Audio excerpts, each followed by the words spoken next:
Hola! Bienvenue dans l'épisode en thérapie partagée, l'univers perturbé de moi, Liora, alias Yo-Yo, comme tu veux, qui répond à ces questionnements plus ou moins intéressants, plus ou moins intelligents, mais toujours sincères avec une touche d'audace. Tout ce qu'on aime, non? Bref, la question du jour est: suis-je une personne réelle? Hey yo, what the fuck? Ok, je vous vois déjà arriver en mode. Qu'est-ce qu'elle raconte en fait? Mais en vrai, quoi de mieux commencer genre son podcast que de se présenter? Alors, effectivement, quand on entend cette question, j'imagine, on peut se dire, mais c'est vite répondu, madame, vous n'êtes pas une IA, vous êtes humaine. Exactement, ouais. T'es bien renseigné, toi. Peut-être, hein. Mais non, en vrai, je suis humaine.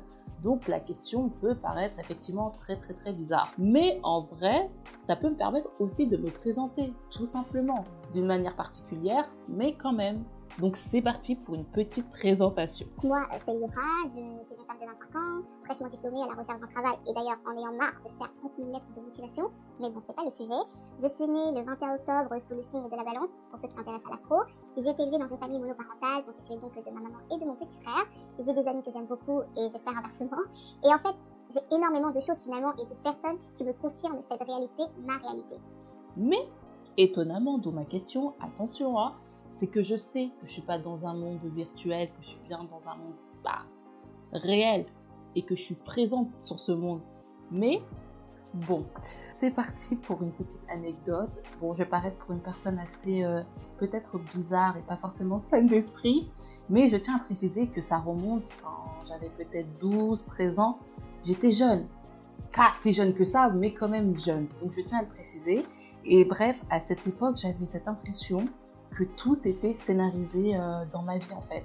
Que en gros, toutes les personnes qui m'entouraient, surtout mes proches en fait, je pense que mes proches, n'étaient pas réelles.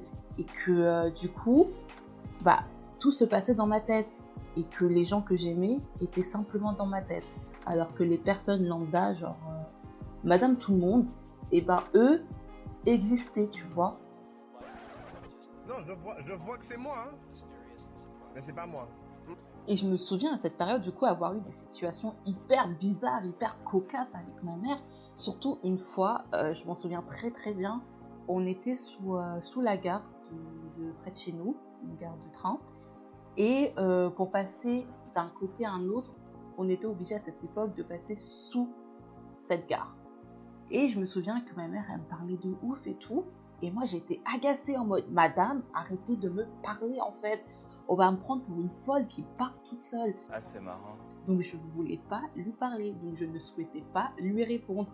Et vraiment, j'étais mais en mode agacée, en mode laissez-moi.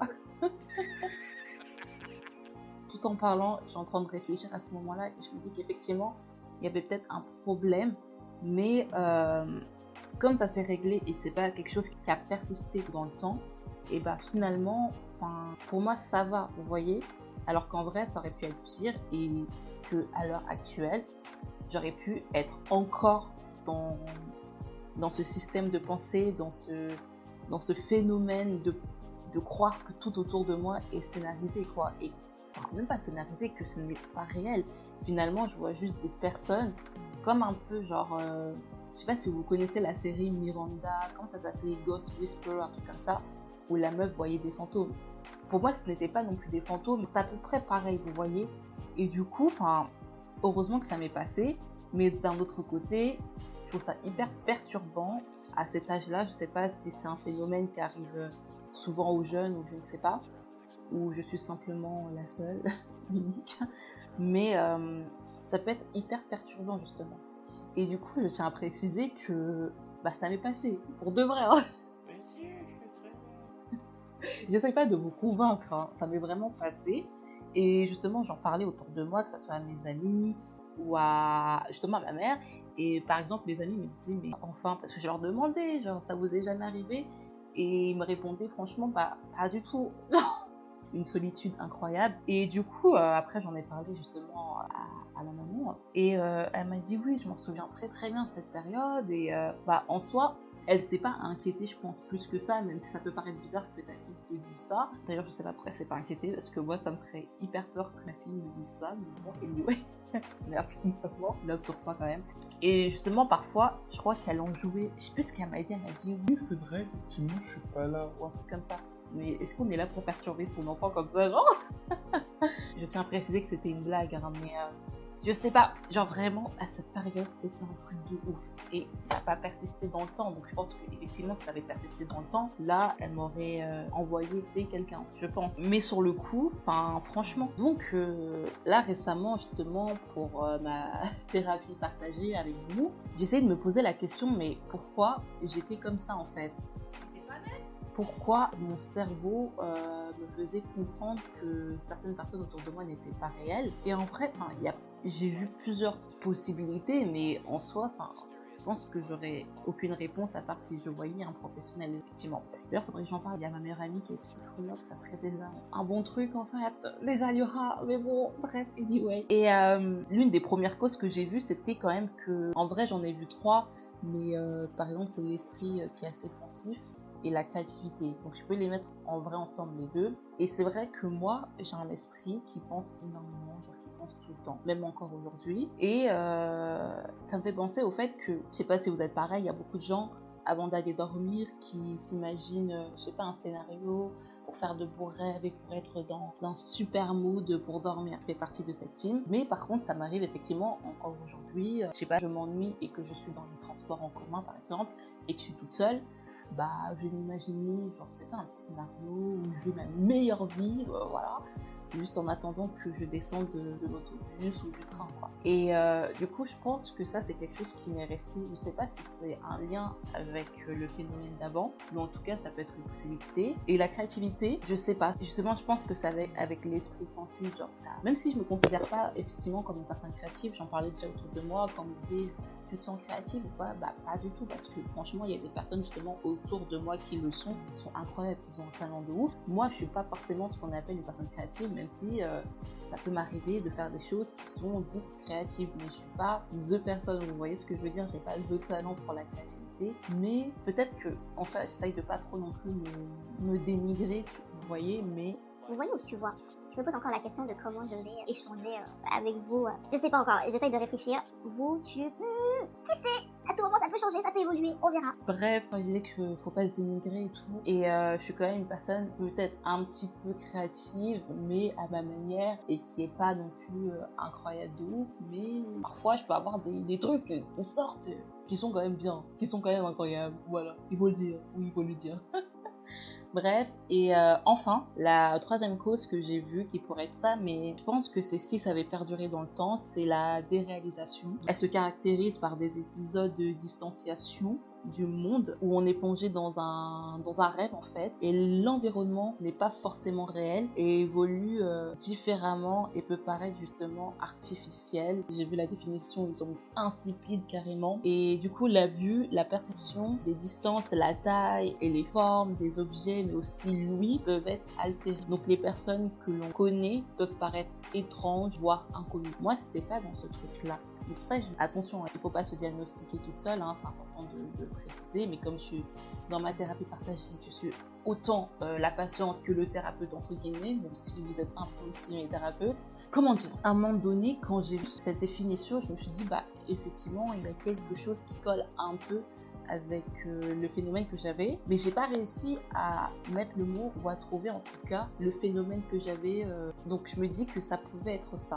Donc je me suis dit que la déréalisation, ça pouvait être genre le début de ce que j'ai eu, sauf que ça va faire durer dans le temps, donc peut-être qu'effectivement, si j'avais eu ce phénomène à longue durée, peut-être que j'aurais pu effectivement avoir, voir justement les formes des objets qui sont un peu différentes, avoir une ouïe altérée, enfin je sais pas. En fait, il y a tellement de maladies mentales qui sont peu connues, qui soient plus ou moins graves, plus ou moins importantes. C'est chaud en fait, tout simplement, et c'est important de se renseigner. Et je pense que c'est aussi important de se faire suivre, hein.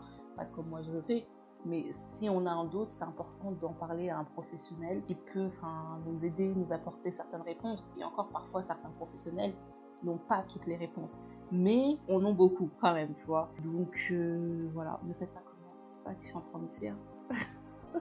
Écoutez-moi, mais ne faites pas comme moi. Et du coup, bref, aujourd'hui, comme je vous l'ai dit, donc cette phase, elle est vraiment terminée, hein, vraiment terminée. Mais ça m'arrive de penser du coup à la réalité, mais dans sa globalité. Donc, c'est-à-dire que sans forcément me dire que personne n'est réel, hein, pas du tout, mais plutôt en réfléchissant au monde et aux différentes réalités et possibilités. Je sais pas si on pourrait mettre ça dans une sorte de multivers, vous voyez ce que je veux dire, mais je crois au fait qu'il y ait plusieurs réalités. Je pense que c'est possible.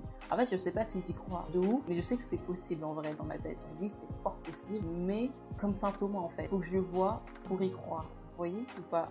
Et du coup, à chaque fois, je me dis que finalement, nous, en tant que personnes, nous sommes vraiment un grain de sable dans cette réalité. Ça se trouve que notre réalité, elle est tellement petite, tellement genre inutile, je sais pas, ou peut-être tellement importante, hein, tu sais. En vrai, je sais pas. Et du coup, tout ce qui est multivers et tout ça, je sais pas si ça existe réellement. Genre, j'ai vu oui, j'ai vu non. Est-ce que c'est juste sorti de la culture populaire avec les films comme Marvel et tout, ou de l'imagination justement de différentes personnes?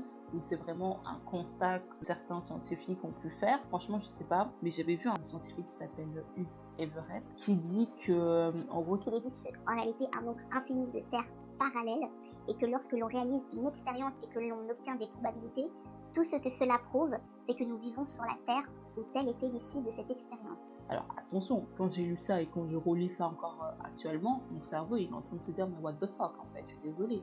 Je crois comprendre certaines choses, mais d'un autre côté, je suis pas sûre. Franchement, Everett, tu m'as fait mal à la tête. J'ai mal à la tête.